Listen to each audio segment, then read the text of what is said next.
Hello, my awesome friends, and welcome to another episode of Rewind and Play.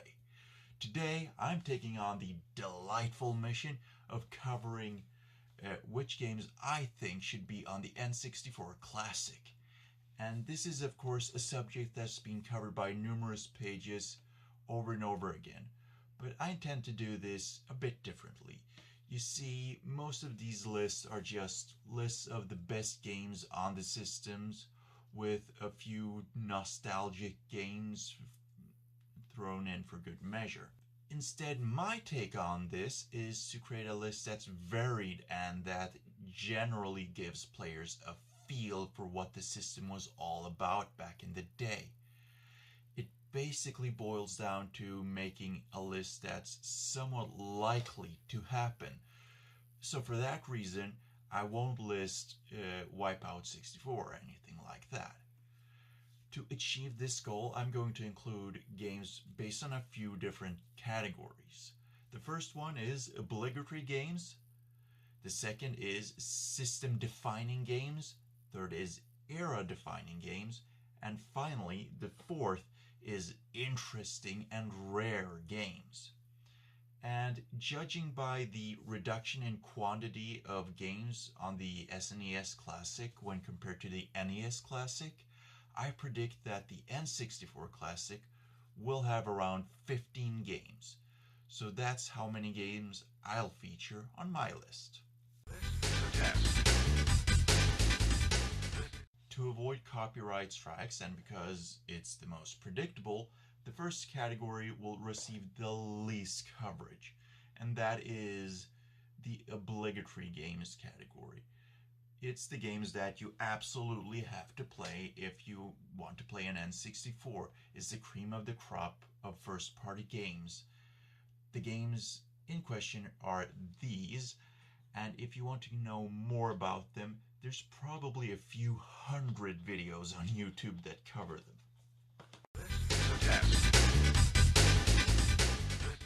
The second category is the system-defining games list. It's games that when you speak of the N64, you'll immediately think of them, and vice versa. And that's not because they were exclusive, because many of these games weren't exclusive. Many people claim that an N64 Classic is absolutely pointless because there won't be any games from Rare on it. And that's because Rare are quite an iconic and prolific developer that really made the N64 come into its own. If you want to know more about that, check out my other video covering their N64 lineup. However, I don't think it's completely ruled out that there will be any Rare games for the system. And that's because, for example, Donkey Kong 64 did come out on the Virtual Console for the Wii U. And Diddy Kong Racing did receive a remake for the Nintendo DS. As far as I've understood, Microsoft aren't against Rare games ending up on non-main systems, so to speak. So they were fine with portable systems. I think they might go along with letting some Rare games end up on the N64 Classic. Hopefully GoldenEye, but at the very least, we can expect Donkey Kong 64. The Turok Dinosaur Hunter franchise literally followed the N64 from the cradle to the grave. The original game was a launch title and really took people's breath away at the time. Based on the comic, the games follow different members of the Fireseed family as they take on armies consisting of, among others, dinosaurs. As the games feature very large and somewhat confusing level designs, some people are going to be put off. However, others will find them hugely enjoyable. This is an N64 exclusive franchise, consisting of relatively adult and highly impressive games, so I definitely think that this has a natural place on the N64 Classic Lineup. In terms of which one, it's a really easy question. The first game features no multiplayer. Turok Rage Wars features basically only multiplayer. And Turok 2 is a sort of sad middle child. Well, not sad middle child, it's actually a really good game. But Turok 3 has the most refined gameplay, the best graphics, and it does feature multiplayer, so it's a very complete package. The San Francisco Rush franchise consists of 3 games for the N64. The franchise is known for its insane physics, shortcuts, and explosions. Originally an arcade game, San Francisco Rush made its way onto the N64 and PlayStation, but the PS1 completely missed the mark in pretty much every regard and is largely dismissed as an inferior version. The N64 later received an exclusive sequel, Rush 2, featuring improved graphics and vehicle customization. The drawback is, however, that the levels were much less explorable. The final N64 entry for the Rush franchise was San Francisco Rush 2049, which takes place in the future. As such, you race futuristic cars and have access to wings to give you more airtime. Overall, I think that the classic should feature 2049 because it's by far the best looking game and also returns to the more open level design that the franchise is so famous for. I'm going to finish off this category with a bit of a classic.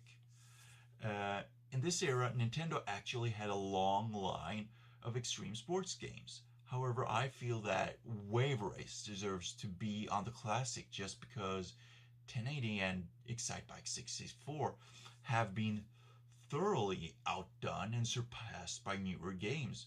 But Wave Race 64 feels very impressive even today.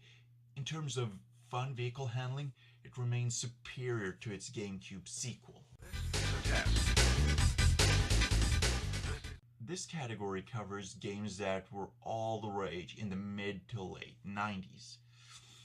Games that'll make people feel super nostalgic and will make the N64 desirable not only to N64 fans, but also to anyone who played any format at the time.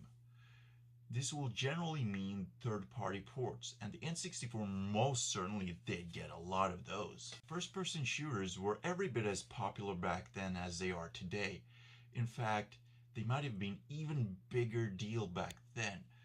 And the N64 was the console FPS king. Beyond the aforementioned Turok franchise and GoldenEye, the sleek black box received every major FPS in its time, including franchises like Doom and Quake and Rainbow Six and Duke Nukem. My reasoning here is simple. While all of the other games at best are identical to their PC versions, Doom 64 is a very different experience when compared to any other version. The sprite work is far superior to any version, and the atmosphere, it has such a heavier emphasis on horror. Another franchise that defined the era was Command & Conquer. For many years, it was a go-to RTS franchise. And as was the case with many major franchises, the Command & Conquer series got an N64 entry.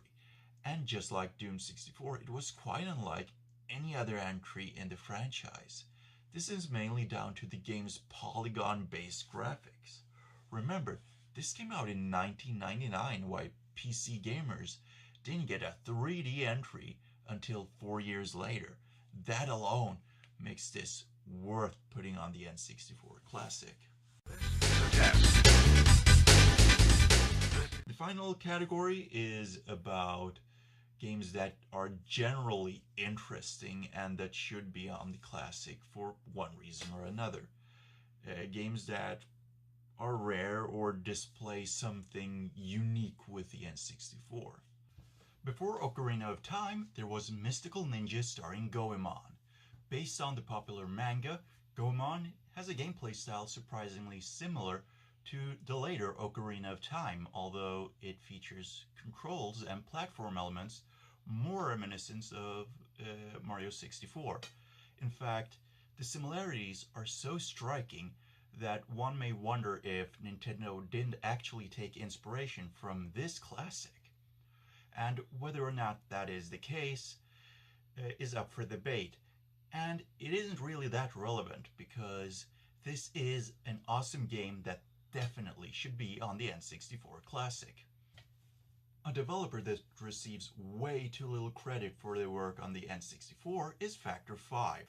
This small German developer brought out 4 technically impressive games for the N64 and created an audio compression tool that was later used by many different studios. Battle for Naboo came out shortly after the release of Star Wars Episode 1, The Phantom Menace, and is based around that conflict. Apart from being amazing from a purely technical perspective, this game also introduced the possibility to swap vehicles mid-mission, as well as ground-based vehicles. Another game by Factor 5, Indiana Jones and the Infernal Machine, is an oddity. It was one of the last games that came out for the system, and as you might expect from the developer, was one of the most audio-visually impressive games for the system. A major part of why this game should be on the N64 Classic is the rarity. In some regions, it was only available for purchase if you ordered it directly from LucasArts. In terms of gameplay, it could be described as a crossover between Tomb Raider and, yet again, Ocarina of Time. It came out on PC a year prior to the N64. However, you might be surprised to hear that the N64 version was superior both in terms of graphics and controls. Sin and Punishment is a Japan-only shooter by Treasure. It works kind of like Star Fox, except that you're a character who walks on the ground and slashes with a sword and shoots with a gun. It's an absolute classic that's sought after by many collectors. Really fun, was only released in the West via Virtual Console for the original Wii. So definitely a game that should be on the N64 Classic. So that was my list. The N64 had over 400 releases over its lifespan, many of which are considered to be classics. So picking 15 was tough. If you liked the video, make sure to hit that subscribe button and share with your friends. And if you don't agree with my choices, let me know in the comment section below. Until next time, have a good day and keep it 90s.